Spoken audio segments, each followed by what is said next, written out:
What's up, you guys? This is the Man Up Club Presents podcast on Holy Culture Radio. I'm your host, Celena Lena, aka Sis from Sis and Lil Bro. Today we have a special guest. His name is Jontae Washington.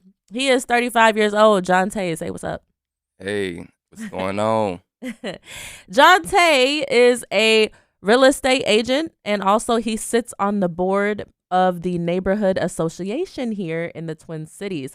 Specifically, what neighborhood are you, or neighborhoods are you over? Currently just Falwell. Okay. And what area is that located by? I know I'm not from here, so. Oh yeah, that's North Side, Minneapolis. Okay, super dope, super dope. So yeah, we are gonna talk a little bit about him, his story, things that he's been through, because he's been through quite a lot. He's learned a lot of lessons, and we're gonna dive deep into that. We'll even touch on, some. Actually, let me just save it. Okay, guys. So let's dive deep into this. So, Jontae, first off, how you feeling? I'm feeling good, feeling good. Weather's great. I know that's right in Pulled out Minnesota. the motorcycle, so we out cruising, riding, enjoying the weather. Right. So, how did you get into real estate? I have a background in sales, and I've done sales for the better part of my entire adulthood, and I just kind of sat down what I was doing. I didn't enjoy it anymore, and I sat down. I went in my prayer closet, did a little fast, and I just kept on hearing real estate, and as I kept progressing, I just kept meeting more and more people that were doing that line of business, and eventually I took that as a sign that this might be my calling. So that's how I got into my real estate business. So you're a man of faith. Yes. Um, are you the only real estate agent in your family? Yep. I'm the only one. So you said you prayed about it. What were Mhm. you doing before you got into it? I was doing sales with Comcast. Okay. Okay, I got you. So you were one of the people at the grocery stores asking people like, "Oh, what's your internet provider?" Nah, we did a call center. Okay. So it was like a call center where we would pretty much help you through your services and things like that, and try to, essentially add more services to your existing Comcast account or help you create one. Okay. And so, obviously that's a jump from doing like a regular quote unquote 9 to 5 to hmm something more entrepreneurial. Oh, yeah. Um, where did you get that drive? Like, what was it about that lifestyle that you were previously into that, you were like, okay, I just want to change this. I want to pray about this and make a change. Yeah, I think that being in that type of environment, that lifestyle, and also trying to navigate life as a single parent, right? I Mhm. think that's very challenging. And I think I came to a point where I just felt like I can be a more present father. Okay. But also, being a single parent working a 9 to 5, I think is very challenging for anybody. So I think I was more so attracted to that flexibility. Okay. Before you became a father, let's talk about your childhood and how you got there. So, what was your childhood like? Like, what was your family dynamics like? Yeah. So my entire family is all from New Orleans, Louisiana, right? Okay. We lived down there for a good part of my childhood, and the family kept bouncing between Louisiana and Georgia, Okay. right? And eventually we made our way up here to Minnesota. My mom, single mother. I got 8 brothers and sisters, It's a so she lot. has 9 kids in total As a single as mom a single mom. with 9 kids? 9 kids. Oh, wow. So as you can expect, Wow. childhood was kind of challenging, especially because we grew up in more impoverished communities. We dealt with a handful of housing issues, poverty issues, facing homelessness, all type of things. Was there a period in your childhood that you were homeless? Yeah. Wow. From what age? Ooh, I think it's easier to say what ages I wasn't homeless. What? A lot of folks don't realize this, but in the South, it's very normal for families to be homeless living in hotels, sharing homes between three families. That's a normal thing down there. But It's not. that was with 8 siblings? Oh yeah, yeah, That's crazy. So what about your father? yeah. He was around here and there. I actually lived with him in Macon, Georgia, when I was 10. Okay. You know, Okay. there was just custody battles going on. My mom and dad were married at one point. They got divorced. Me and both of my siblings that he has by my mother, we lived with him at some point, but it was short lived. Oh, okay. Yeah. So what's your relationship with your dad like now? We had to repair that thing. I'm sure. Yeah, so he would have his spurts of being present, then not being present, right? Mm. And he went to jail for some drug stuff after after Hurricane Katrina happened. He went from Louisiana to Houston, or sorry, San Antonio, Texas, Mm-hmm. and he had went to jail for drug charges. Okay. And Wow. a little bit about that is during that time, everybody who had went to Texas from Louisiana because of Katrina, they were actually getting like double charged for time that they had already served. What? So that's a whole thing within itself. So he ended up going back to jail for some time that he had already served down there. How does that make sense? Just Nobody cuz wanted them. Nobody wanted the Louisiana people nowhere. okay. So they just served double time because of a natural disaster? Yeah, yeah. That doesn't make That's crazy. I never knew that. Fun fact that I learned today. Okay. Um so when you as you were growing up, you know, obviously your father wasn't there consistently, but you lived with him at some point. Yeah. Um did you ever as a kid like question why your parents never worked out? Was this just normal to you that your parents weren't together? And how long did you live with your dad? Yeah, I think it was kind of normal. Like I don't think I never really questioned why my dad wasn't there. Mhm. Because there would be times when he was there and it didn't feel like he was there.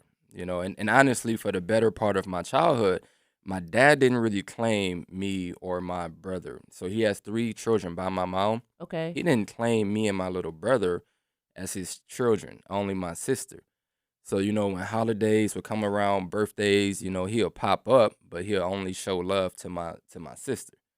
So it was like he was there, but he wasn't really there.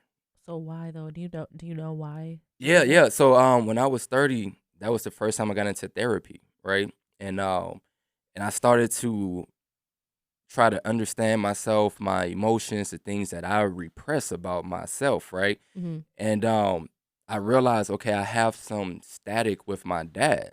Right. And I've always been able to call my dad. Like even earlier today, I got a missed call from him. I can always Okay. call my pops, right? And I reached out to him like, hey, you know what? I'm in this part of discovering myself. I noticed that you did this, you handled this way, blah blah blah, right? Mhm. And I asked him, hey pops, what caused you to do that? Because I Right. didn't have a real relationship with my dad until my mid-20s, Okay. right? And Yeah. when I asked him, he said, y'all was boys. He said, you supposed to treat boys like that. Yeah, so Like what? oh yeah, Just leave them alone and let them quote unquote grow up you're not on their supposed to own? give boys love, and that's the toxic masculinity traits that some of our older generations of men dealt with. But at that Mm. moment, I learned, okay, if that's how he feels, he received that same treatment from his dad. Right. So at that moment, I had to forgive him because he didn't understand because he only gave me what he was given. Mm.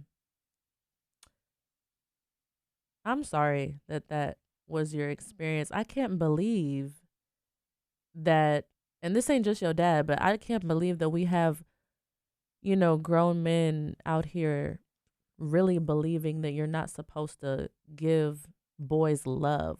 Hmm. How crazy does that sound? I think it's still kind of normal. I think it's getting better, but I think from a historical point of view, men have always shown boys tough love. I think that's a very normal thing, I'm thankful for a lot of like dads who are stepping up and breaking that cycle now, because Yes. more dads are pouring love into their sons, and they realize like, hey, we need that love as boys and men as well. Right. Exactly. Right. And you're right when it comes to bringing up the generational differences, because it's like the way that people are being raised today, we do understand the importance of mental health. Hmm. That there's awareness on that. Um, but then it's like before, things were so black and white. It's like, okay, boys, they just need respect, Hmm. period. Girls, they need love, Right, period. right. It's like, okay, but we're human beings. And whether you're a male or a female, you need both love and Hmm. respect. So just you growing up as a result of your father's trauma and raising you with that belief. Um, Kind of last question about uh, your childhood transitioning into adulthood. Um, Obviously you sought therapy, which is a good step to transition from, that trauma to triumph now. Hmm. Um, but what's one lesson that you can take away from your childhood and how you were treated into the man you are today? I think the biggest lesson is where you start and where you finish don't have to be the same position. Hmm. I think there's always room for growth and room for change. And no matter your environment, your upbringing, you always have the ability to take control and Well, redirect your future.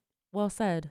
Well said. And thank you, Jontae, for sharing that about your childhood. It's just so crazy to think that, people are facing those traumas from their parents. But you are one of the blessed ones to be able to go seek that therapy, and to make that transition into understanding why your parent acted the way that they did, Hmm. to where now you can move independently and have, a clear mind. That's fair Yeah. to say, right? Hmm.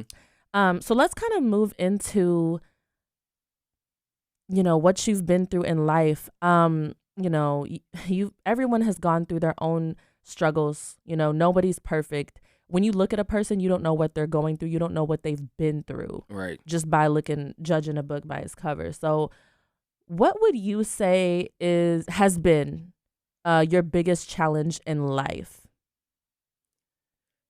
I definitely would say my biggest challenge has been parenting, especially doing it as a single parent. So I have to give kudos to a lot of single moms out there, because you don't know what that's like until you're a part of that. Until you're a part of that statistic. Speaking of statistics, it's often that I hear about single mothers, but Hmm. it's more rare that I hear about single fathers, especially in the Black community. Yeah. Um, how did you become a single father? Yeah, so I will say this before answering your question. I thought I was the poster boy for single parents. And then I found out, oh Lord, it ain't no shortage. There's a lot of single dads, single black dads as well, that's Hmm. like stepping up and doing what they do. And before you answer my question about what got you in that position, let me ask you this question. Why do you think that the Black community experiences just single parenthood so often? Why is that normal? We got to go into the history behind it. We got to go into how black neighborhoods were deconstructed. You had to get the dads out the house to receive certain benefits. We had the I don't know if I can say certain drugs, but we had Yeah, that. you can go ahead and Yeah, say, yeah. so we had that that crack cocaine epidemic, right? That really hit our community the hardest. Mm-hmm. And I think that those impacts are still here today. Mm. Yeah, I mean, Oh, and then go ahead. also, the lengthened jail times, and stuff like that. So there's a few factors that plays into the the black community today that's still affected by what happened in previous generations. Yeah, I agree with you. I know a little bit about redlining and Yep. about, just, I mean, the foundation of how this country was started, of course, was not to benefit people of color. And, we as a human race know the importance of having a strong family. Mm-hmm. It's important to have a present father, have a present mother, Yeah. and raise healthy children, Mm-hmm. because everything that a person is raised up with, that's how they learn about life. Right. And, when you break that down, you knock down the pillar of the father. Right. No, we're going to take the father out. Mm-hmm. What does that do for a child? You know what I'm saying? Like, now, if you have kids, those kids, there's certain things that they would only get from their dad. There's certain Right. things that they would only get from their mom. Right. And so now you knock those experiences out of their lives. So now they're automatically operating at a deficit, Mm-hmm.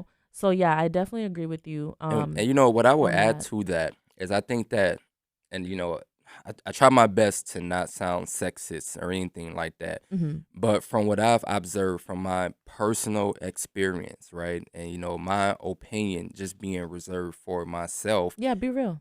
I've observed that oftentimes fathers are more on the disciplinary side, whereas women tend to, after carrying this baby for 9 months, is so much more attached and treat that child more like a friend. So I think fathers are always like, I gotta instill respect. I gotta make this kid the best version of themselves for when I release them. They gotta know what to do, what not to do. And from my personal experience, it seems like more mothers are just more so focused on how can I nurture this child Mm-hmm. and how can I, Protect. yep, nurture, protect, and love and shelter. Mm-hmm. But the thing about that is when you send that nurtured, protected, sheltered child into the real world, Mm-hmm. there's gonna be some learning curves that child's gonna have to go through. Whereas fathers, from my personal opinion, seems to be like, how can I shape and craft this child, this little being, to the best version of themselves to give to the world. That's real. I like the fact that you said that because you really made me think, because even from with my situation, like I didn't grow up around my dad like 24/7. I come Mm-hmm. from a blended family. My mom's side of my family raised me from my childhood. Um and yeah, that to me it's like, okay, that makes sense. That makes sense, that like I and this is just me being honest, like I think for me, like I have been sheltered, pretty Yeah. much my whole life. I've always kind of um knew that people would have my back. You Right. know what I'm saying? So it's like I never really thought about like, okay, let me go out here and get it myself. Like let me, Mm-hmm. you know what I'm saying, establish that discipline within myself. Right. So that definitely makes sense. So okay, so back to my question. How did you become the single father that you are? Man, so I don't how raw can I be here? Very raw. Very much Well, so. that's how I got the baby, very raw.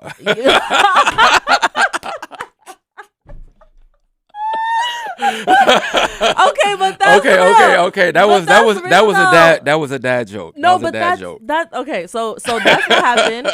So y'all slept together. Yeah. You and your mother's child. Mm-hmm. Okay, then what? So the just really raw, transparent story, right? Yeah. Um I met my daughter's mom. I'm gonna keep it a buck. I was kind of a little lonely, I was in school full time, working full time, mentoring fifth grade students through the 101 program in Brooklyn Park, and I was also training jujitsu and Muay Thai, right? So Wow. I was just so stretched, and I just kind of wanted some companionship, right? Mm. I met my daughter's mom. We hit it off, and I did not see some of the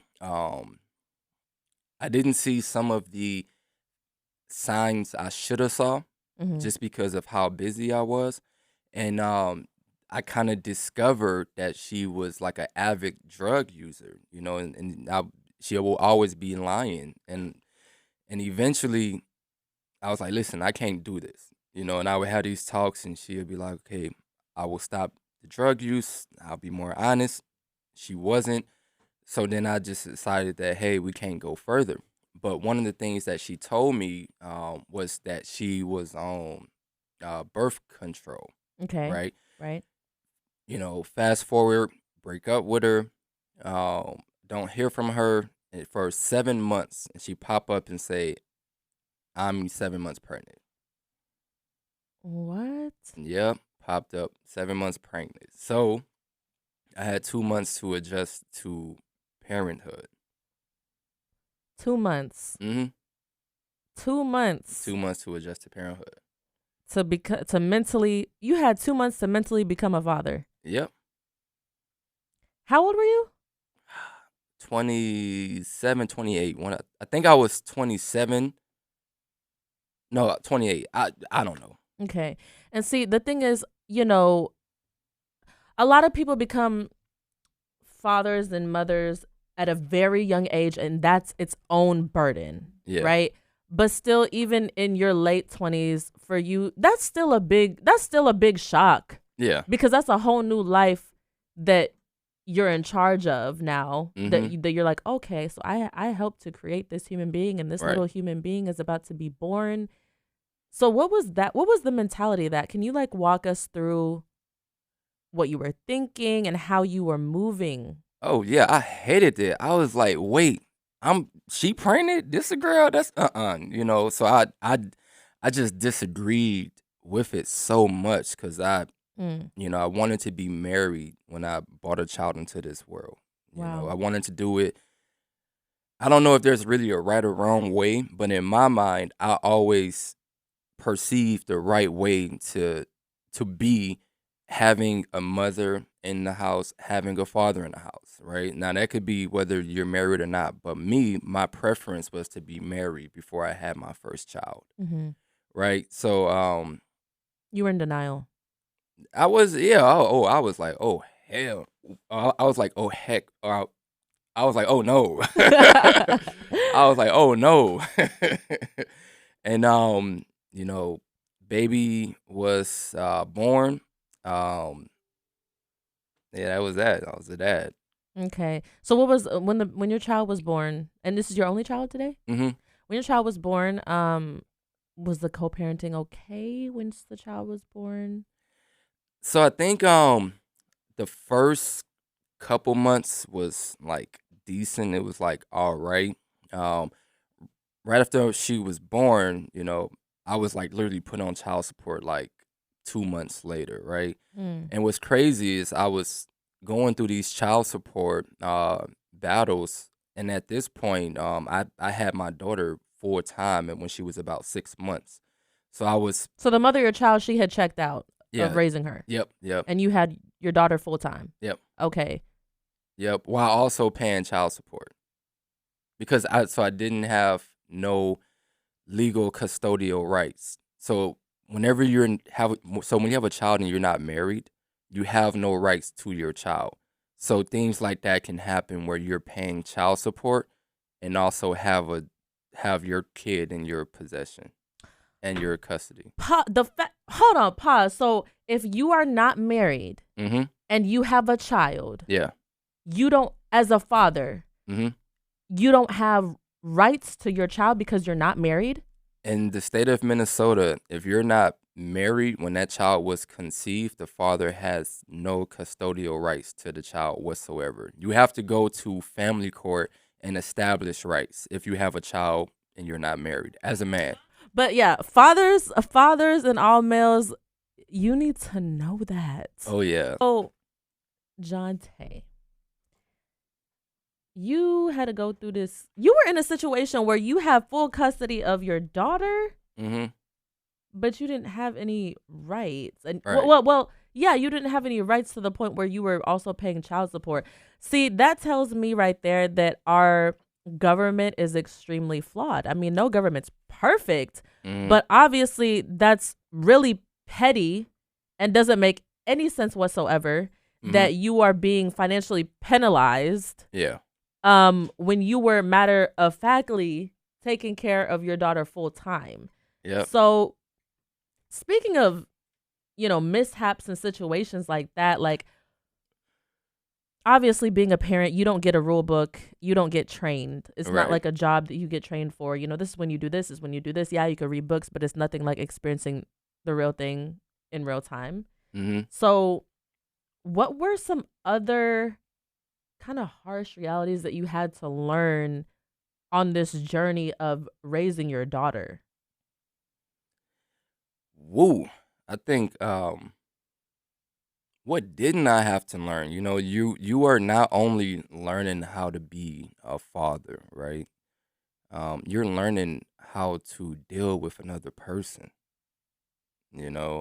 I think it's easier to say you can deal with somebody when you are in a relationship or something, right? But when you are the sole caregiver, sole provider, sole custodial parents, it's it can be a lot to learn. It can be a lot to handle. Mhm. Mhm.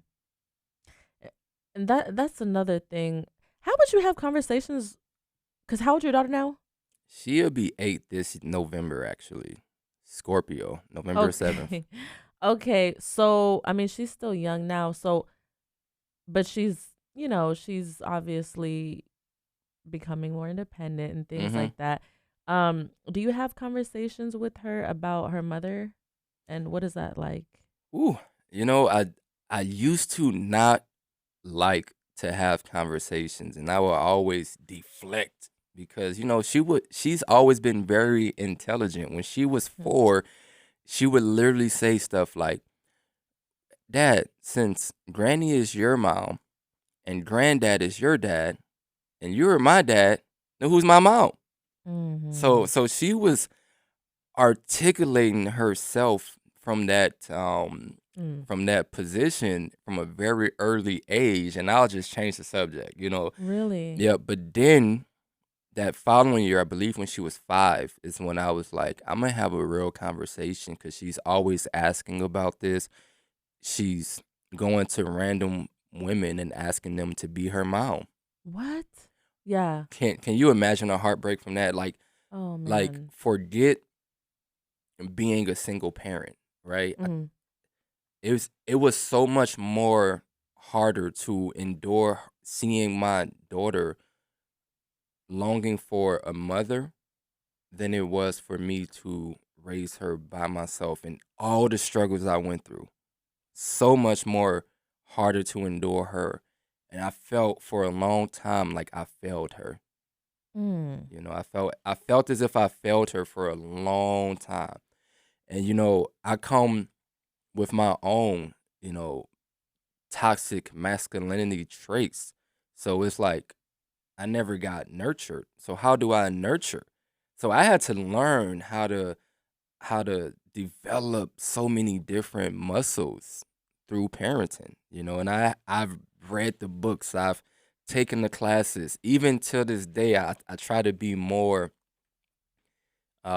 what's the word? I try to be more sensitive and empathetic. Like, say if she was running and she fell, I Mhm. just pick her back up. Mhm. Right. But I think to your point, there has to be some sheltering, some nurturing, that comes with that. Mhm. And that was a muscle that I'm still working on as well. Mhm. So I will always feel as if I failed her because I couldn't give her the things that a mother that came from love could give her because I didn't come from love. My dad was out the picture most of my life. My mother, she worked a lot. She would be Mm. working 12-hour shifts, 14-hour shifts For 9 kids. for 9 kids, and she would come home and just sleep. And for Oh various man. parts of my childhood, she didn't have a car. So she would have to ride a bus like an hour out and then walk like 2 hours because where her job site was at, there was no transportation around it. So she would just catch a bus as close as she could to her job and then walk the rest of the way. So just on her commute and transportation to and from work was 6 hours. So my mother was Mm. present. So we had to raise ourselves. So I'm the third oldest child. Oh wow. Yep, I got two older brothers and six younger siblings, and I had to raise them as well. The oldest brother, he's still back in Louisiana. When we left to Georgia the last time, he's still back in Louisiana with my grandmother. My older brother, he was just trying to do his thing. So I was really the person that worked two jobs, since 14, providing, helping my mom, pay bills after we came to Minnesota. Mm. Um, Doing stuff like learning how to do perms and straight iron hair so I can do my little sister's head, learning how to do, fading and stuff like that. Right. So, Do you feel like I also don't want to steal what you were about to say oh, too, yeah, but no, I you go have ahead. to ask this question. Do you feel like you missed out on your childhood? Oh, yeah, definitely. I think Oh, I'm not going to use the word robbed, but I did not have a childhood from wow. from a from a conventional standard of what a childhood looks like. Dang. You really are, making me think about life because I'm over here like, dang, I really got it good. I mean, obviously I have my own issues, um, and my own deficits and things that I've gone through, but I had a childhood Hmm. that I enjoyed to the fullest extent, you know, and even now becoming an adult, it's like, dang, like I'm never gonna get that time back. Like that's, but it's like, oh, I guess that I had my full experience of being a kid. You know what I'm saying? Where I literally would every single day come home from school and look forward to watching Animal Planet and acting like the polar bears and Hmm. letting my imagination run wild and looking at Polar Express for dinner and setting up the chairs and the dining room table and acting like it was the Polar Express and I Yeah. was serving coffee or serving hot chocolate and stuff to my little sister. Like we would just let our imaginations run wild Hmm. to the point like I could tell you countless stories. You know what I'm saying? Of and I just have to share this too, but there's other time where it flooded in Louisville, Kentucky, so much to the point where like the water was all the way up to your like knees. Mm. And Yeah, I was me on rafts. no, me Oh. and my sisters me and my sister went to the backyard and swam in it. Oh, okay. And we had guinea pigs and they were swimming with us. Guinea So pig. yes, that's what I'm saying. Like it was a whole adventure. Like it was two little girls in the backyard swimming with guinea pigs in the backyard. No pool, Uh-huh. but it was things like that. And so I just point that out to say that like I am so grateful to God that I was able to let my imagination run so wild. But Hmm. and that's not to say that you didn't have an imagination because you did. I feel like all Yeah. kids have an imagination. It just looks different. Yeah. I will say this. When you can own rats on purpose, that is a blessed life. They're guinea pigs. Guinea They're pigs not is rats. rats. They're not rats. They're guinea pigs. Anyways, um, yeah. So,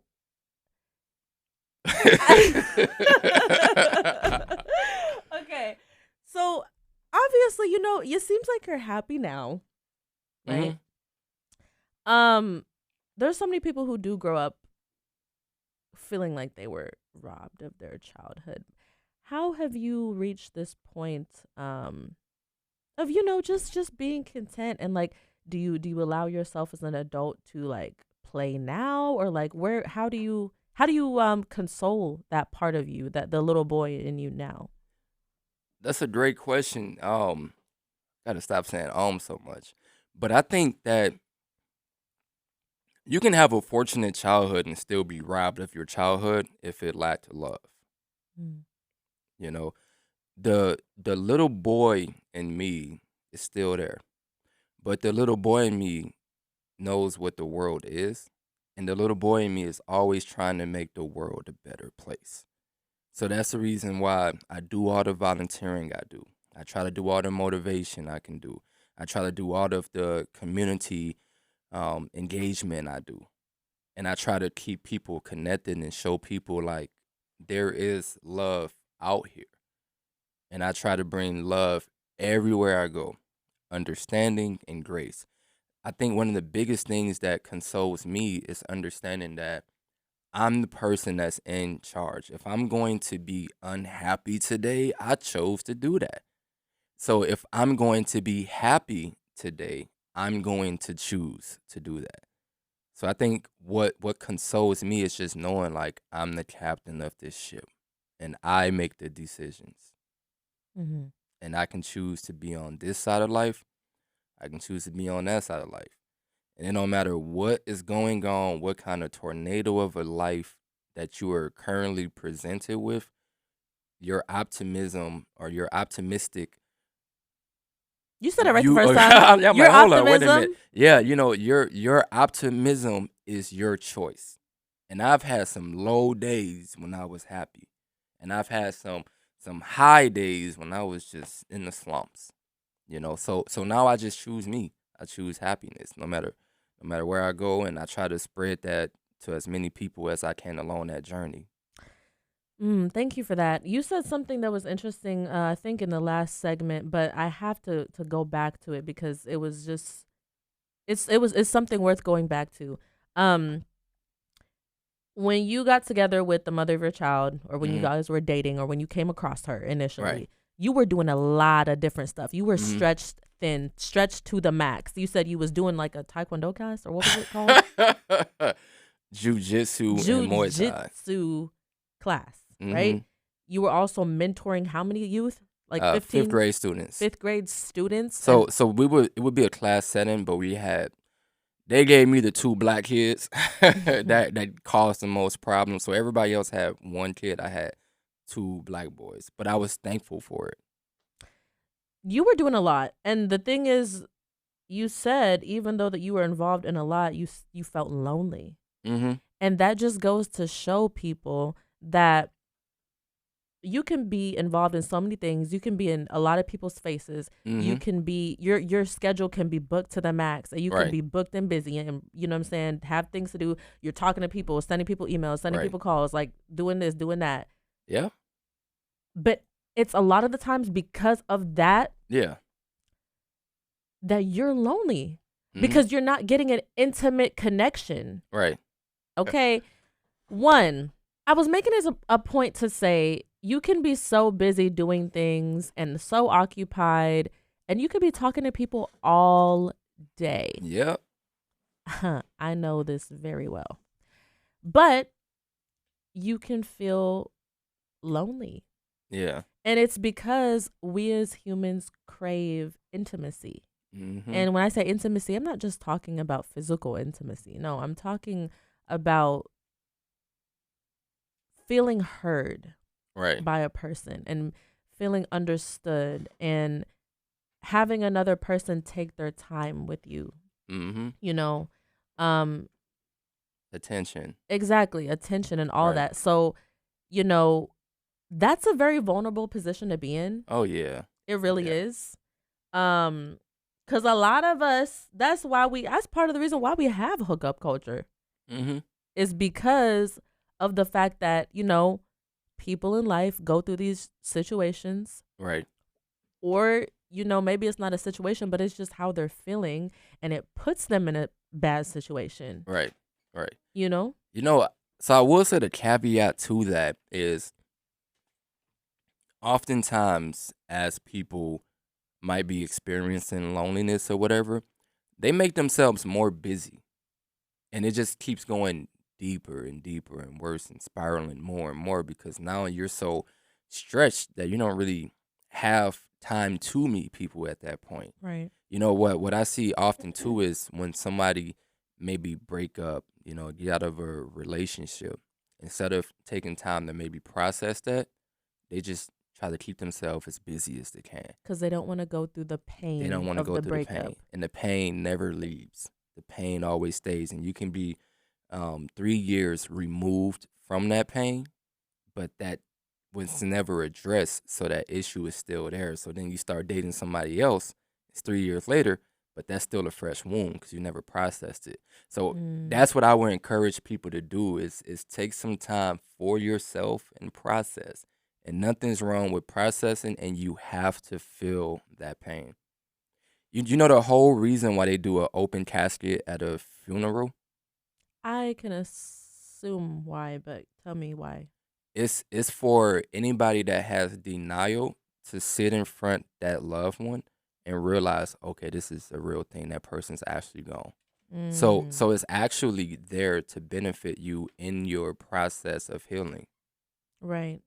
To see even yeah, yeah. Ooh, To know that this is a real thing. Like yeah, that person really is gone. I right. seen them laying there with that 3-piece suit on. They not here no more. And they're not moving, they're Hmm. not blinking, they're not doing anything.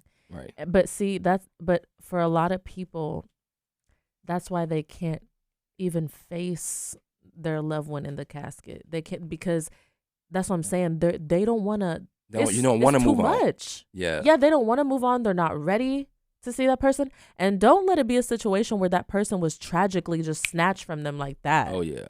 Yeah. You know.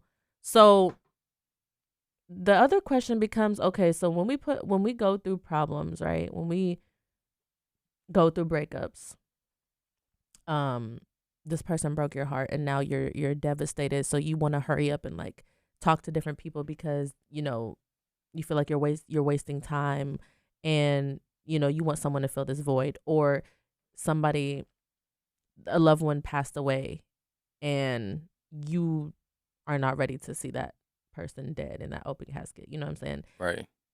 These are two very different situations, but the commonality between them is that Grief. yes, you said it very Grief. perfectly. You said it Yeah. very perfectly. It's grief. It's the loss of something that you care about or that you love. And the question becomes, what if you're not strong enough to deal with that grief, to accept that grief? That's why people get into drugs. That's why Hmm. people hook up all the Yeah. time. But at some point, I think people have to, it's unfortunate. Oh yeah, it is. But because people will go through the same cycle and get hurt and hurt and hurt and hurt and hurt and hurt. Some people lose themselves in Oh that. yeah. It's easy to do. And only some of us think and reflect like, you know what? This is actually not really healing what's really wrong. So let me go and dig deeper spiritually, or you Right. know what I'm saying? So do you think that the people who recover from such traumatic situations, do you think it's because it's the way that they're made, or like what determines success or bouncing back? We talking about in the case of like that trauma and grief. Mm-hmm. Uh, I think we are all made for everything. That we You go know. through. Yeah. I don't think that there's really necessarily one person that is stronger than the next. I think it's just choice. And I think that goes back to mindset. Either you let this tear you apart and break you down, or you stay like resilient and know that you have to keep moving. And I think the people who process it and move on understood, I gotta keep moving, because guess what? This person's not here, but guess who is here? Them 3 kids, or that spouse that you still have, or your family that's counting on you to be the leading source of their financial freedom. So I think that the only difference is, there's a phrase, separate the men from the boys. You know what I'm saying? I think it's just, this separates you from the person who chooses not to move on. Mm. And usually there's some kind of motivation for you to move on. Everybody might not have that. And I'm gonna say this thing: it's not about, don't confuse moving on with forgetting about that it ever happened, Of because course. that's not what we're saying. um because I lost someone very close to me, my grandmother, and you never forget about that. You know what I'm saying? Like Right. it's a some things in life that we go through, it's a pain that will always be with you for the Mhm. rest of your life. But it's about, how do you learn how to live with it? To Move. live with it. To live with it. Yeah. Not to I think moving on is just summed up as acceptance. Like, okay, dang, I lost this person, or this relationship ended, or this with the business or whatever. It's just acceptance. And I think once you accept something, it allows you to, you know, gain that growth and push forward. Wow. Yeah, this is good because I can tell that there's people who are, because it's making me think. So I know it's making other people think too. So where are you now compared to where you used to be? It's too many versions. Like, where is the where is the starting point? You Okay, talking about when I was in the saying streets? Like, what are we talking about? okay, so there's different evolutions of you. Let's actually talk about that. So we didn't know that you was in the streets. So what was you doing in the streets? Hey, I was like every other teenager out here. Whatever you can think about was going on, was going on. Okay, I got you. How did you make the transition out of that? Because you were a big brother, and I'm pretty sure you got into that because of survival mode, right? Environmental. Yeah. So man, life be lifing, got kicked out the house when I was 18, all type of stuff. I think just environmental factors play a huge role, but I think taking control of your life is what it ultimately is going to boil down to every time. So, like I told you, I've always help my family, right? I had to quit high school to provide for the family, right? Mm.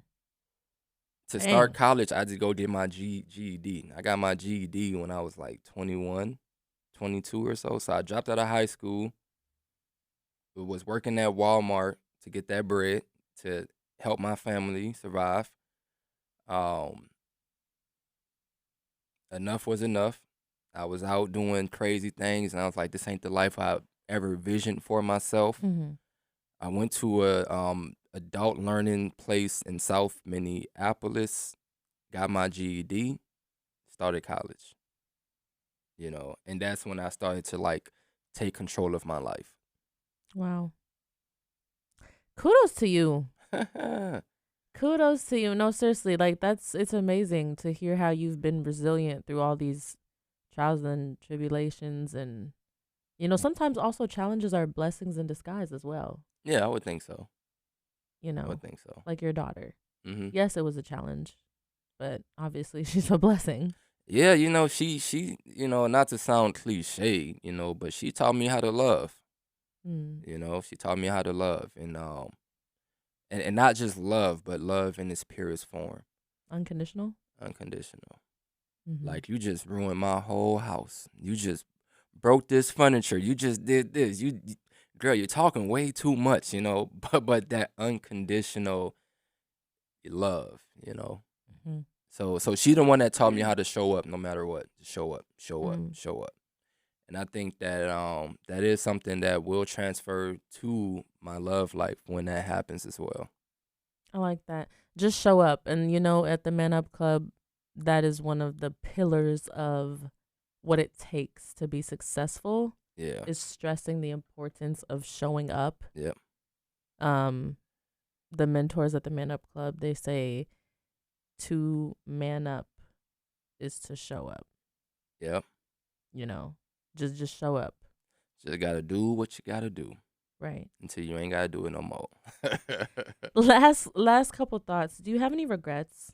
Not really. I'm a huge believer that experiences make who you are. And the version that I am right now, I wouldn't really exchange that for a guy I don't know. So I don't really think I got regrets. Because I don't know that guy, and what we might call a regret, if we can change it, could have probably led to bigger regrets. So I'm good with where I'm at. So no, I don't have any regrets. That's the way to do it. That's the way to go out.